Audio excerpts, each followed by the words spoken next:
यस्य स्वयं स्वभावाप्ति रभावे कृत्स्नकर्मणः तस्मै संज्ञानरूपाय नमोस्तु परमात्मने। जय बोलो आदिनाथ भगवान की जय। योग्योपादान योगेन दृषदः स्वर्णतामतां द्रव्यादिस्वादिसम्पत्ता वात्मनोऽप्यात्मतामतां वरं व्रतैः पदं दैवं नाव्रतैर्बत नारकं छाया तपस्थयोर्भेदः प्रतिपालयतोर्महान् यत्र भावः शिवं दत्ते द्यौकियद्दूरवर्तिनी यो नयत्याशु गव्यूतिं क्रोशार्धे किं ससीदति ऋषिकजमनातङ्कं दीर्घकालोपलालितं नाकेनाकौकसां सौख्यं नाकेनाकौकसामिव वासनामात्रमेवैतत् सुखं दुःखं च देहिनां तथा युद्वेजयन्ते ते भोगारोगा इवापदि मोहेन संवृतं ज्ञानं स्वभावं लभते नहि मत्तः पुमान् पदार्थानां यथा मदनको द्रवै। इथं बसा, कुठे गेला अंधारात?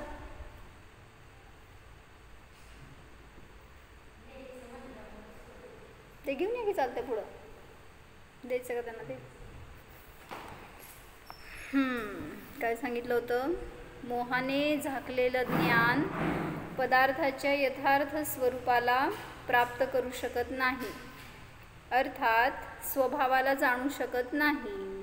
ज्याप्रमाणे मादक कोद्रू आदी खाण्याने उन्मत्त झालेला पुरुष पदार्थाच्या यथावत ज्ञानाला प्राप्त करू शकत नाही, जसे मादक पदार्थांच्या सेवनाने मनुष्य हेय उपादेयाचा विवेक नष्ट होतो, त्याला पदार्थांचं यथार्थ ज्ञान होत नाही।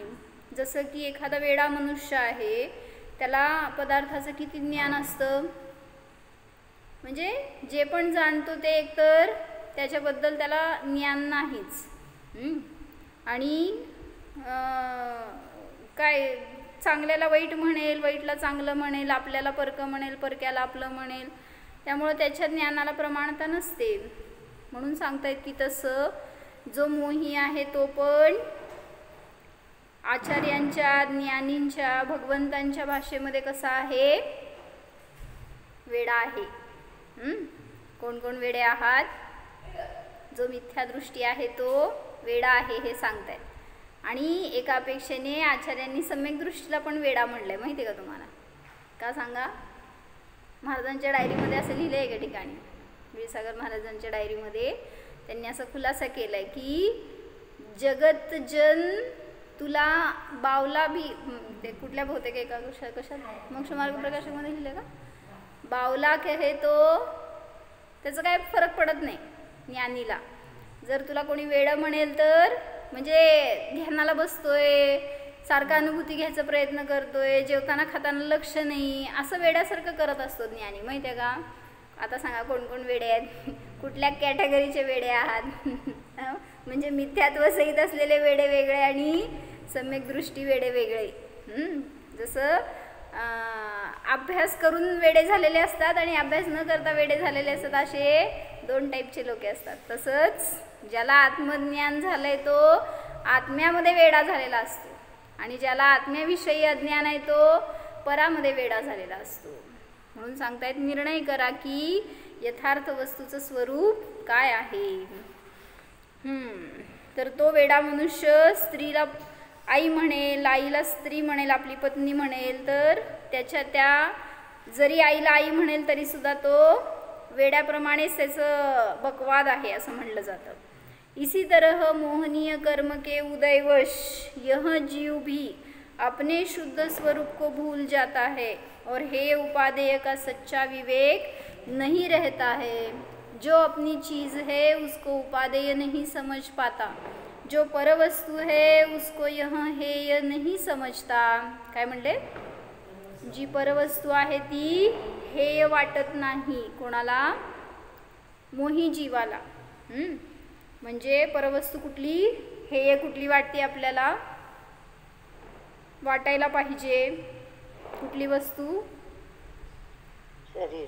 हां, सगळ्यात पहिल्यांदा सांगितलं शरीर ही परवस्तूच वाटत नाही। शरीर माझं वाटतंय, शरीर म्हणजे उपादेय वाटतंय, आनंदाचं साधन वाटतंय, ते नित्य राहावं वाटतंय, सुख द्यावं वाटतंय, ही सगळी मिथ्या मान्यता आहे। म्हणून त्या परवस्तूमध्ये हेयता वाटत नाही जो मोही असतो त्याला। उपादेय को हेय किए हुए है और हेय को उपादेय किए हुए है। मग यालाच वेगळ्या भाषेमध्ये काय सांगितलं जितूबाईंनी? जीवाला अजीव बनवलंय आणि अजीवाला जीव बनवलंय कोणी? मोहाने। घरात किती जीव आहेत सांगा, आणि घरात किती अजीव आहेत सांगा? तुमचे सगळे जीव बाहेर काढते। म्हणजे त्यांनी सांगितलं होतं की माणसांमध्ये जीव दिसत नाही आजकाल सगळ्यांना। कशात दिसतो?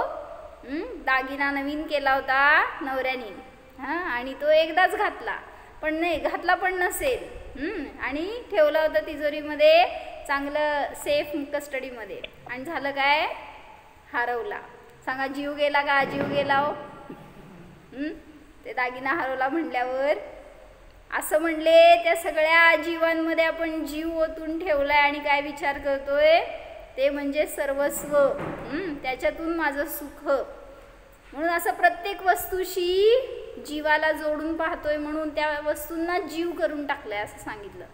म्हणून अजीवाला अजीव राहू द्या आणि जीवाला जीव पहा, तर त्या मोहाचं तिथं काम होणार नाही। मोह जो तुम्हाला वेडा बनवतोय त्यानुसार आपण वर्तन करणार नाही। मोहीची वृत्ती अशी असते की उपादेयाला हेय केलं आहे आणि हेयाला उपादेय केलं आहे।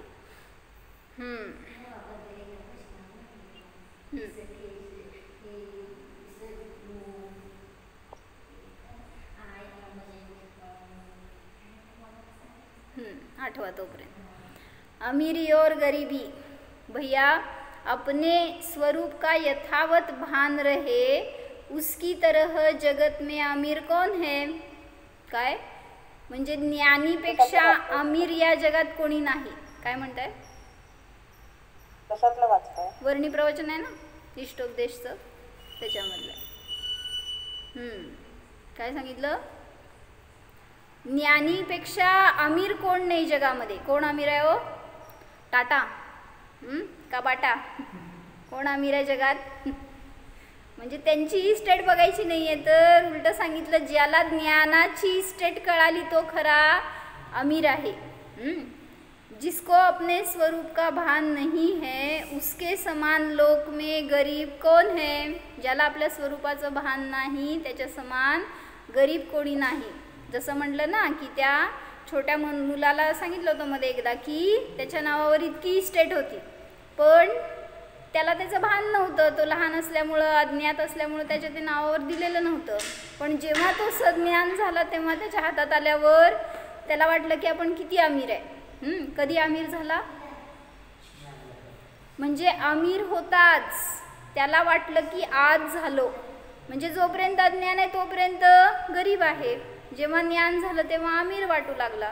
मग तेच सांगताय तिथं की ज्याला ज्ञानाची किंमत कळाली तो खरा अमीर आहे। ज्ञानाचा स्वरूप कळालं, मी ज्ञानवान आहे हे कळालं तर त्याला कधी गरिबी येणार नाही। गरीब वह है जिसके अशांति बसी हुई है और अमीर वह है जिसके शांति बसी हुई है। कोण शांती कुठं राहती? आपल्या घरात शांती आहे का? नाही? काय सांगताय भैया? भांडतील खरंच अशांती सुरू होईल बरं का। जर बायकोला कळालं तर सगळे अशांतीच अशांती मग। म्हणून गरीब तो आहे ज्याच्या घरात अशांती आहे आणि अमीर तो आहे ज्याच्या घरात शांती आहे। म्हणजे म्हणायचं आहे की ज्ञानी आहे त्याच्या घरात शांती आहे, तोच अमीर आहे. आणि अज्ञानी आहे तो कितीही त्याला वस्तू मिळू देत, कितीही इष्ट काय त्याच्या कल्पना पूर्ण होऊ देत, इच्छांचं पूर्ती होऊ दे, तरीसुद्धा अशांतच राहतो. त्याला कधीही कोणीही शांत करू शकत नाही, सुखी करू शकत नाही. म्हणून अशांतीच अशांती निरंतर.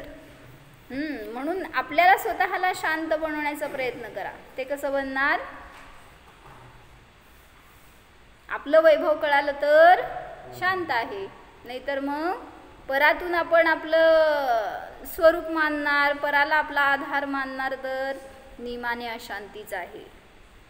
धन संपदा पाकर यदि अशांति ही बस रही है, उस संपदा के अर्जन में, रक्षण में या उस संपदा के कारण गर्व बढ़ाने में अशांति बनी हुई है, तो उस अशांति से तो वह गरीब ही है. काय म्हणलं? म्हणजे ते धन अर्जन करताना दुःख, सांभाळताना दुःख, आणि पुन्हा त्याचं निमित्तात गर्व वाढला तर अशांतीने पुन्हा दुःख. आणि मग ते असं अशांती वाढवणारं दुःख असेल तर ते तुम्हाला गरीब म्हणायचं का अमीर म्हणायचं त्या मनुष्याला, त्या गृहस्थाला? अमीर वह है जिसे शांति रहती है, शांति उसे ही रह सकती है जो पदार्थों का यथावत ज्ञान करता है. जो पुरुष अपने से सर्वथा भिन्न धन वैभव संपदा के स्त्री पुत्र मित्र आदि में आत्मीयत्व की कल्पना कर लेता है, यह मैं हूँ, यह मेरा है, इस तरह का भ्रम बना लेता है, दुखकारी सुखों को भोगों को भी सुखकारी मान लेता है. काय वाचले? काय कळलं? सगळं कळलं. ज्ञानी झालाय.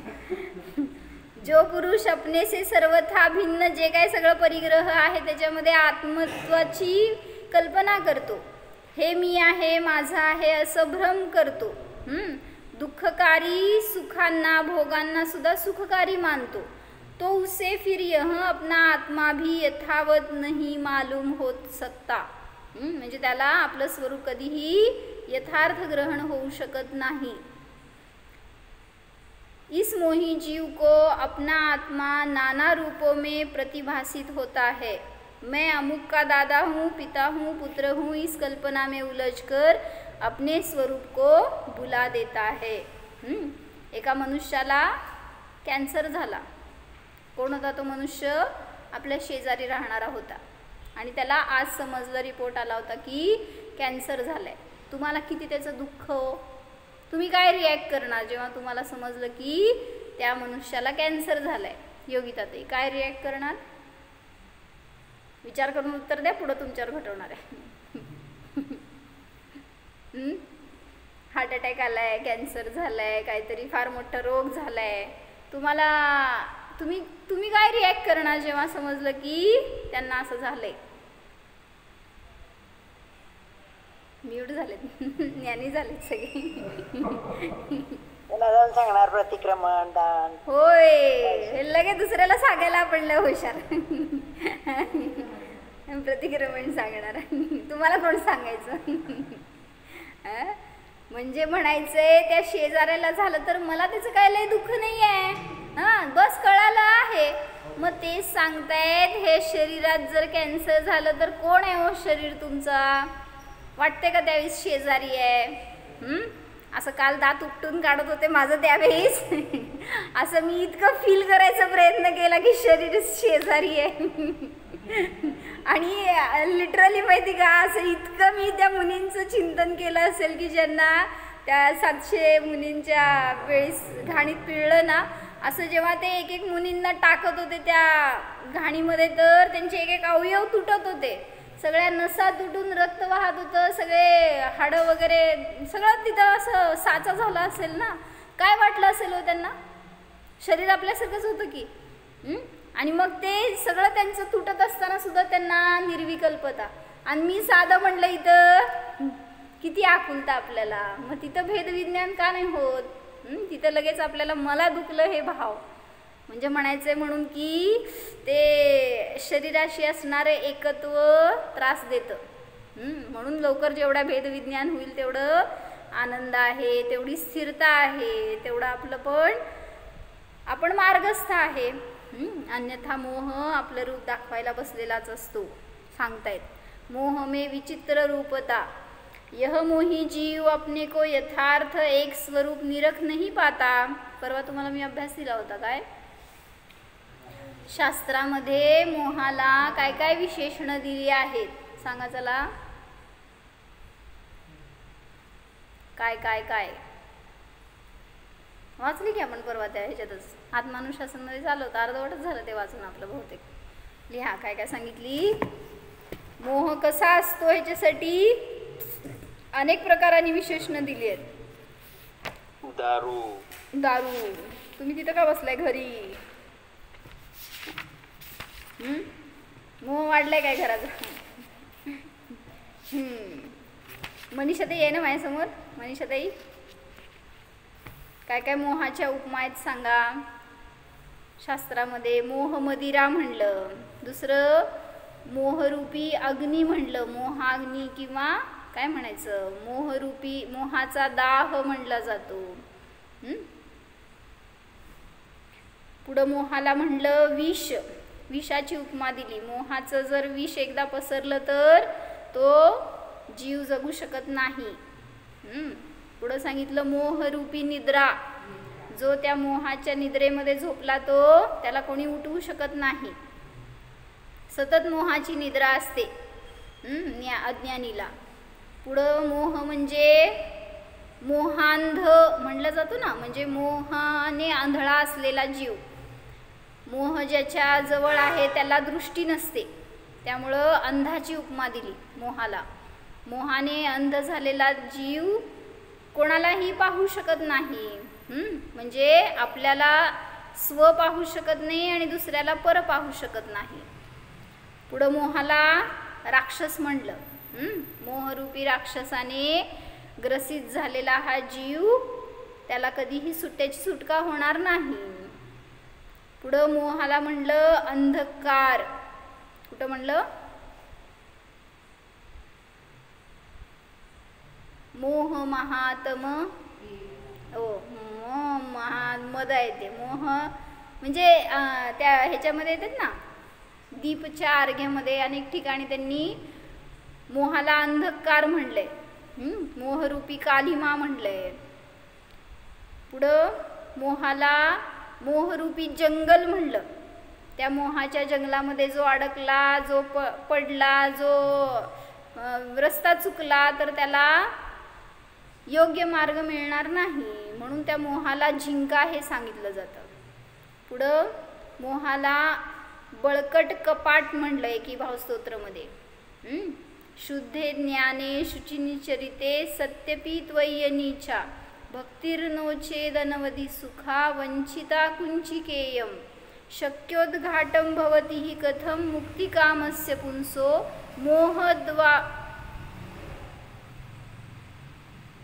मुक्तिद्वारम काय म्हटलं मी? शक्योद्घाटं भवति हि कथं मुक्तिकामस्य पुंसो आहे का? 13वा श्लोक आहे. 13वा. शक्योद्घाटं भवति हि कथं मुक्तिकामस्य पुंसो मोहद्वारम काय म्हणावं कोणाकडे? मुक्तिद्वारम परिदृढ महामोहमुद्रा कपाटम. त्यामुळे तिथं असं बळकट कपाट म्हणलं मोहाला. त्या कपाटाला कोण तोडू शकतो? जो ज्ञानाने त्याला छेदेल तोच तोडू शकतो. पुढं म्हणलं मोहरूपी गर्त. गर्त म्हणजे खड्डा. त्या मोहाच्या गर्तात जो अडकला त्याला बाहेर काढता येत नाही. आधी सांगितलं होतं ना एकदा काय की तो हत्ती आहे एका जंगलामध्ये. एकदम घनदाट भयंकर जंगल आहे आणि फार मोठा हत्ती आहे, असा बलदंड एकदम काय म्हणायचं अजेय हत्ती आहे. आणि तो त्या हत्तीणीकडं पाहून पळाला आणि नेमकं अशा खड्ड्यात पडला की खूप खोल खड्डा. विशाल भैया किती खोल? कितीही असू देत, तो जेवढा मोठा हत्ती होता त्याला वर कोण काढणार त्या खड्ड्यातून? म्हणजे विचार करा की किती मोठा खड्डा असेल, असा बलदंड हत्ती त्यात पडलाय म्हणजे.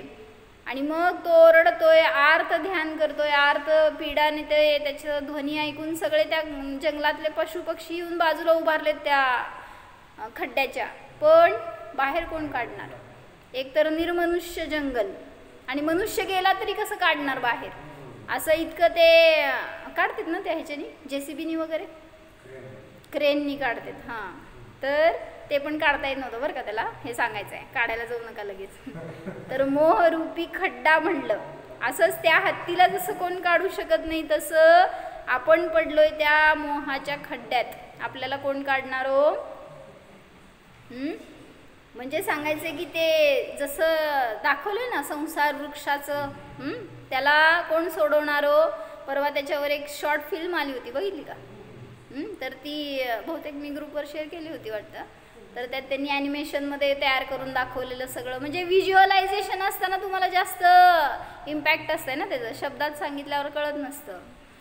मग तो मनुष्य किती त्याला सगळे सोडवण्याचा, वाचवण्याचा प्रयत्न करत आहेत. कोण? तो देव आला तरी सुद्धा बस एक थेंब. म्हणजे त्याला म्हणायचं मोह. मग अशा मोहरूपी खड्ड्यात पडलो तर आपल्याला सुद्धा बाहेर काढणारं कोणी मिळणार नाही. आणि मोहाला समुद्राची उपमा दिली. मोहरूपी सागर, त्याच्यामध्ये एकदा पडला तर गोते खात राहणार, म्हणजे त्यातून सही सलामत बाहेर पडू शकणार नाही. कारण त्याच्यामध्ये विषय कषाय रूपी मगरी असतात, अनेक भयंकर रोगरूपी सर्प असतात, अशा अनेक गोष्टी सांगितल्या त्यामध्ये. त्यामुळं एकदा फक्त मोहाचा दंश होऊ द्यात, तर त्या मोहाच्या मागं सगळे त्याचा परिवार आपल्याबरोबर असतो.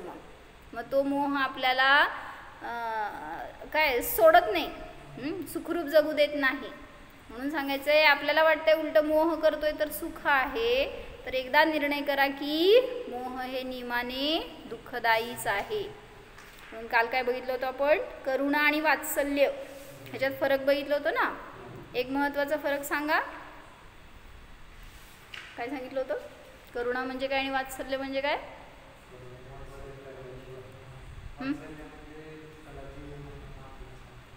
म्हणजे त्या जीवाचं दुःख दूर करत नाही, पण त्याला आपण मदत करतो. आणि वात्सल्य म्हणजे दुःखी असलेल्यांना त्यांचे दुःख दूर समूळ नष्ट करून टाकतो, ही भावना. तर वात्सल्यामध्ये सांगितलं की त्याचं दुःख माझं दुःख आहे असं भासित होऊन त्याला समूळ नष्ट करण्याचा प्रयत्न करतो, त्याला म्हणलं वात्सल्य. तर हे एक सांगायचं होतं काल की करुणा म्हणजे मोह आहे, वात्सल्य म्हणजे निर्मोहता आहे. कारण मोहाचीच लक्षणं घेतली होती ना 3 आपण. काय काय?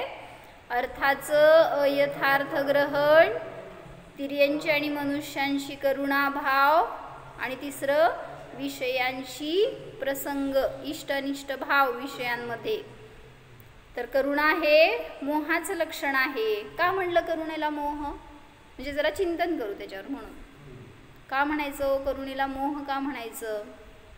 प्रवचनसारची 85 गाथा आहे, त्याच्यामध्ये त्यांनी घेतलंय करुणा म्हणजे मोह आहे. का म्हणलं असं?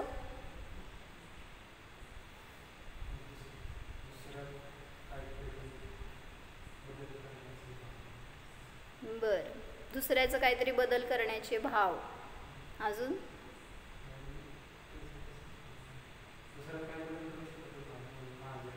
बरोबर आहे की, पण करुणा म्हणजे मोह का म्हणलं? बर, परागवरून आपल्या सुखदुःखाचा निर्णय करतो. अजून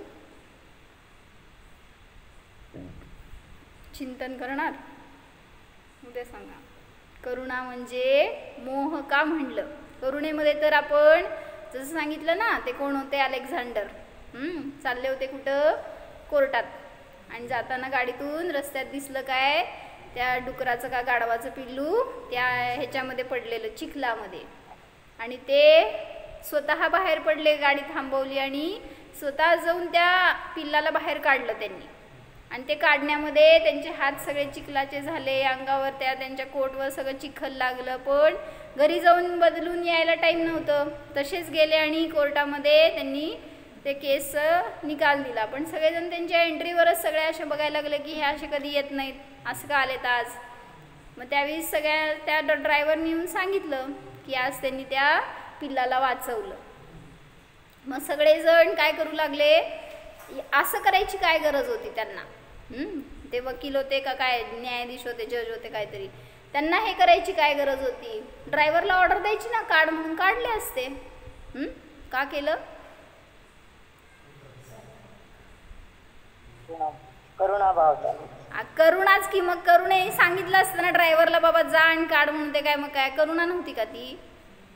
का केलं हे मला विचारायचंय. म्हणजे त्यांना असं का वाटलं की मी जावं आणि ते काढावं.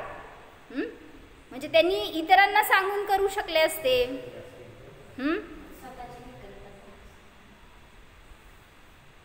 छान छान म्हणा की जरासं, म्हणजे जरासं. तर काय प्रश्न विचारलाय. अलेक्झांडर होते रे जज, आणि ते निघाले होते कोर्टात. आणि जाताना रस्त्यात त्यांना दिसलं की एक काय कुठल्या जनावराचं पिल्लू त्या चिखलात पडलंय आणि ते तडफडत आहे, त्याला बाहेर यायचंय आणि ते येऊ शकत नव्हतं. मग त्यांनी गाडी थांबवली आणि ते स्वतः उतरून त्याला काढले. मग त्यांनी का काढलं? ड्रायव्हरला सांगायचं होतं काढायला. का काढलं सांग? प्रमुख पाहुणे आहेत आजचे. वकील आहे होय, बरोबर, करेक्ट. विसरले की मीच. आजच त्याला आरोपी बनवू नका, ते उद्या यायचंच नाही. काय म्हणते का? जीव आहे म्हणून, ते पण जीव आहे, त्याला जगण्याचा हे मार्ग चांगला आहे म्हणून त्याला करुणा भाव करून दाखवलं. मला तेच करुणाच दाखवायची आहे, पण त्याचं कारण पाहिजे मला. करुणेनेच केलं की त्यांनी. जसं मागे एकदा अजून एक उदाहरण दिलं होतं मी की ते एक सेठानी असती आणि ती सेठानी क्रुद्ध असती सारखं. तिचा कशायचा स्वभावच कशाही होता, त्यामुळे ती कुठल्या ना कुठल्या गोष्टीवर कशाही करायची. आणि झालं काय, एक दिवस रस्त्यावर एक याचक भिकारी आला होता आणि तो रस्त्यावर दरवाजासमोर उभारून याचना करू लागला काहीतरी दे म्हणून. तर त्यावेळेस तिला कशाय झाला आणि तिने काय केलं, जमीन पुसत असताना ते कापड जवळून त्याच्या झोळीमध्ये टाकलं. आणि मग तो मनुष्य समजून घेत होतो की हिच्याकडनं काय एकतर मिळायचं नाही आहे किंवा कशाही आहे म्हणून.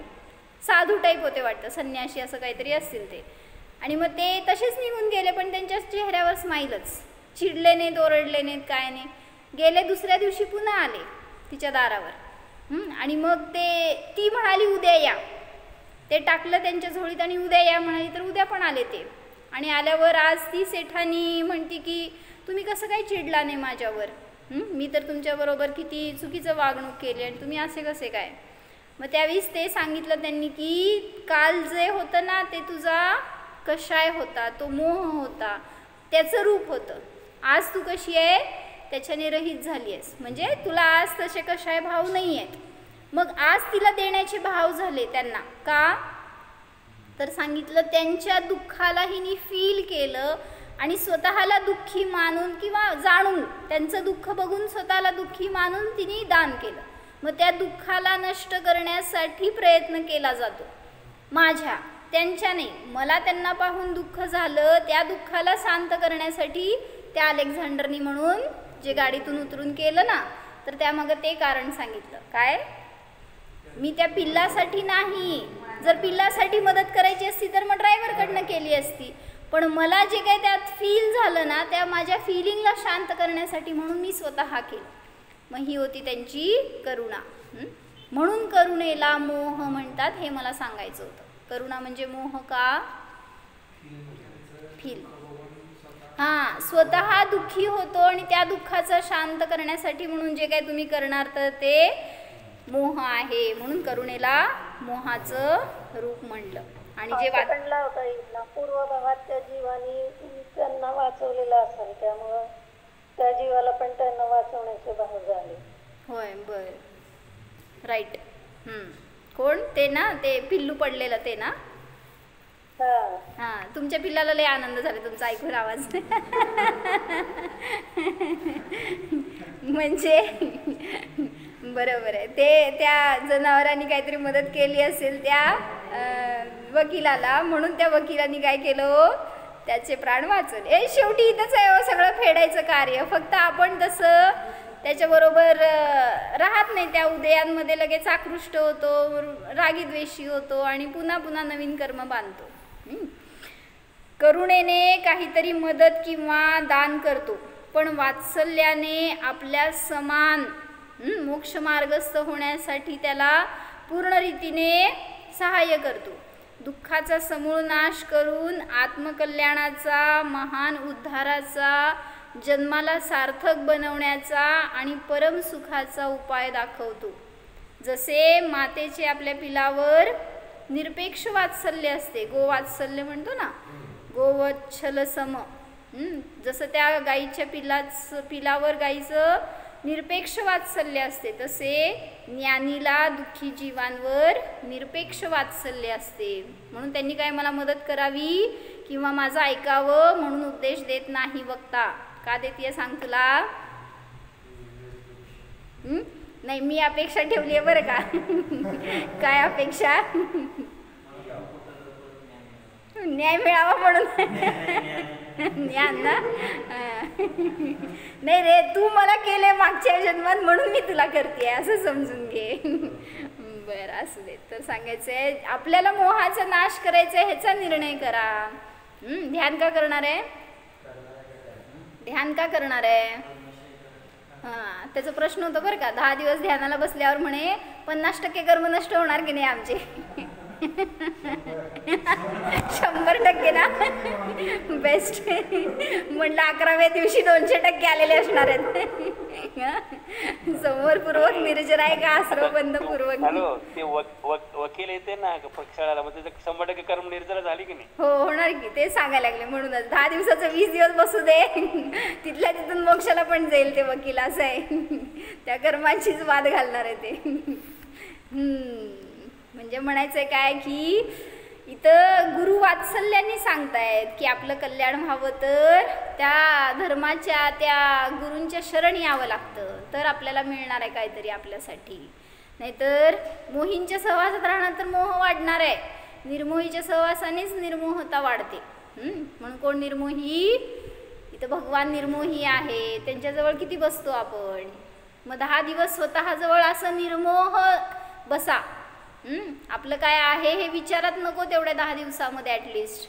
जेवढं शक्य आहे ना तेवढं केंद्रित करण्याचा प्रयत्न करा. कारण तुम्ही असं परत 10 दिवसाचा वेळ आयुष्यात कधी काढणार तर सांगता येत नाही. काढला तर चांगली गोष्ट आहे, पण रोजच्या रोजमध्ये आपण किती प्रयत्न करणार सांग ध्यानाचा? इतकं निर्विकल्प ध्यान करू शकणार का? म्हणजे व्याप असतो, काही ना काही पुढच्या पर्यायाची चिंता असते. इथून जाऊन काय करायचं आहे, जायचं आहे, आणायचं आहे, घ्यायचं आहे, हे विचार इथं राहणार आहे. तिथं 10 दिवस ते विचार येऊ देऊ नका.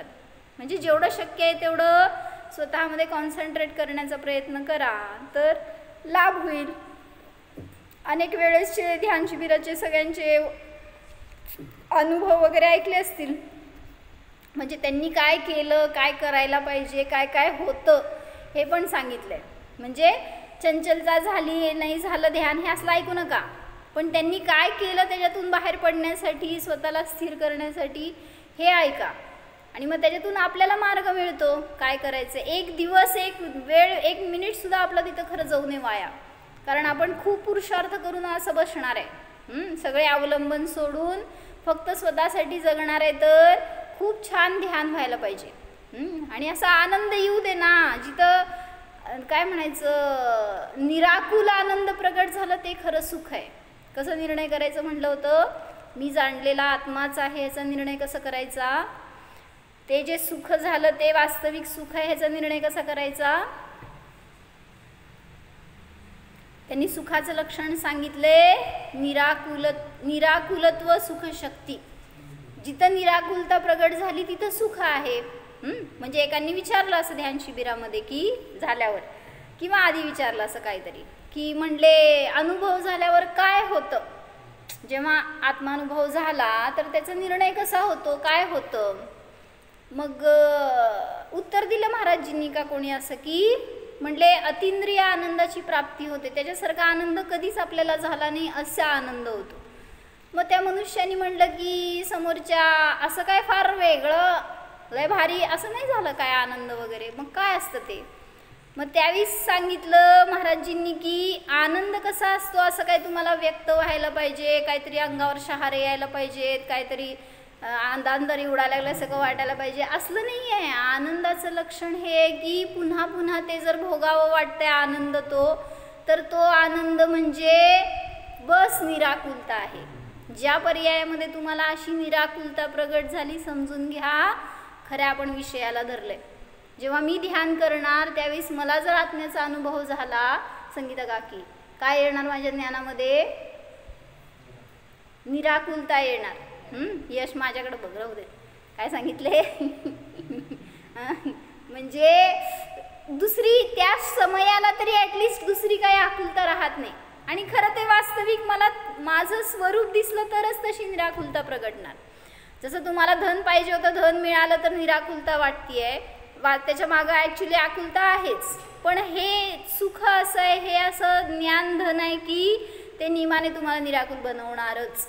म्हणून सांगतात निर्णय करायचा आहे फक्त त्या ध्यानामध्ये की मी जो जाणला तो विषय यथार्थ आहे, तोच मी आहे, जाणणार आहे, ह्याचा निर्णय करणार. तर त्याला सम्यक दर्शन म्हणलं, त्याला स्वसंवेदन म्हणलं, त्यालाच आत्मानुभव म्हणलं. केलाय? हो म्हणताय का नाही म्हणताय वकील साहेब? म्हणजे ध्यानाचा उद्देश हा असावा आपल्याला की ध्येय काय आहे त्याचा मला निर्णय करायचाच आहे, त्याची प्राप्ती करायची आहे. मागं सांगितलं होतं महाराजजींनी एकदा गाईड केलं एकांना काय की म्हणले असं सारखं सारखं ध्यान करता येत नाही संसारी जीवाला, मग कसं आम्हाला पण करायचं ध्यान पण कसं करायचं म्हणले, वेळ मिळत नाही. काय बरोबर आहे ना? मग काय सांगणार? वेळ मिळत नाही आम्हाला. तुमच्यासारखं तुम्ही एक ध्यानाला तुम्ही एक मुनी झाला, सगळं सोडून बसलाय म्हणून तुम्हाला दिवस रात्र आहे, आम्हाला कसं वेळ मिळायचा, आम्ही कधी ध्यान करायचं? महाराजांनी काय केलं सांग?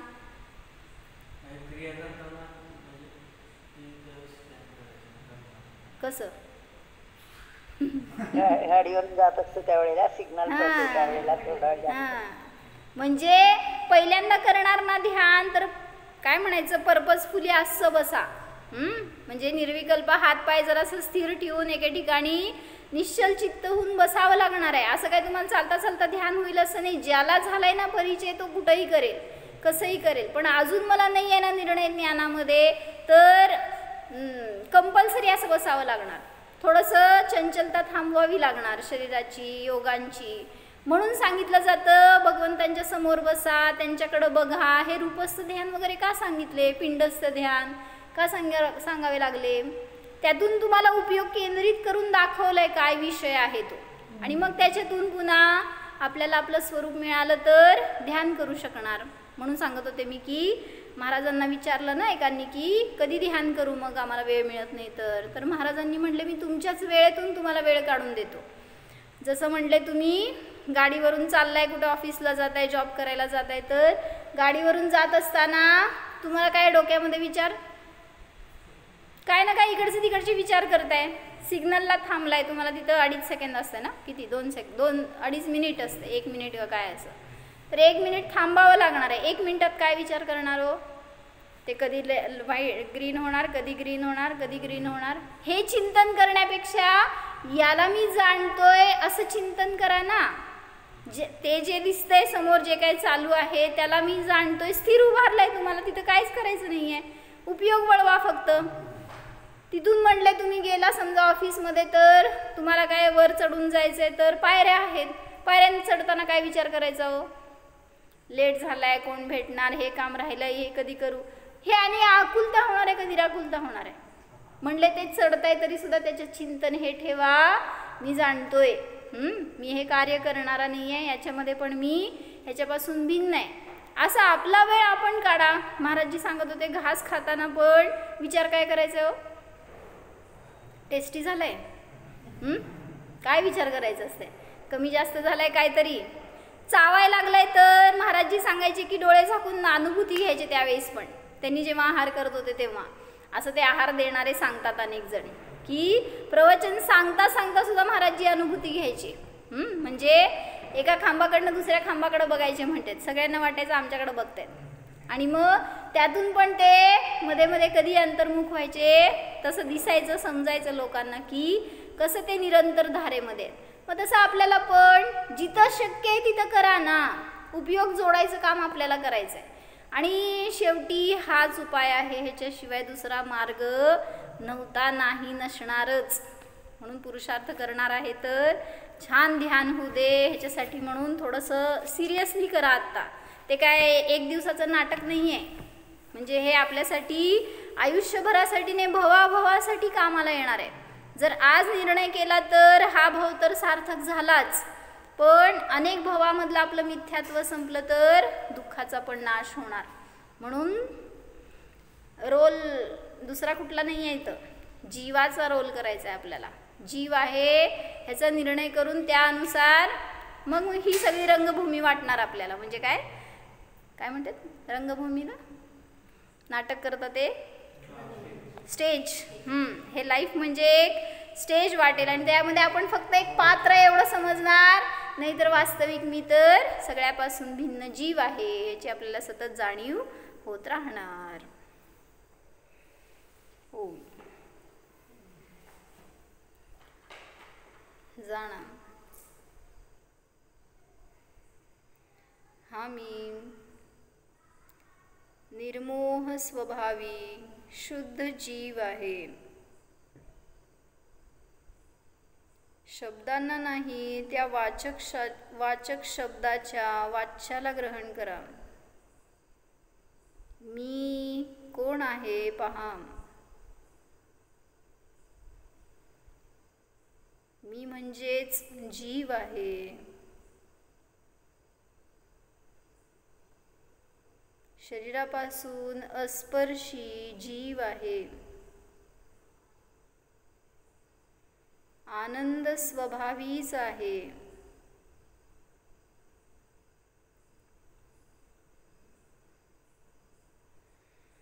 परद्रव्याचा माझा काहीही संबंध नाहीच. अनुभवण्याचा प्रयत्न करा, जीवाला पराची आवश्यकताच नाही.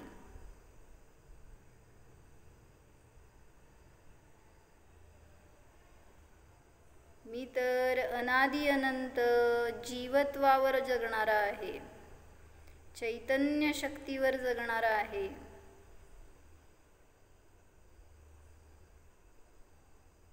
मनुष्य नसून मी जीव आहे पहा. आजपर्यंत शरीरालाच मी मानले, आज शरीराला शेजारी पहा.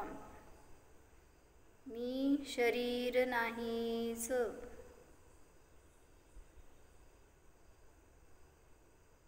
जीवोहम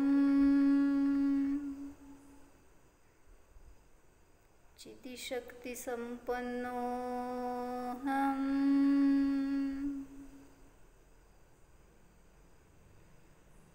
ओम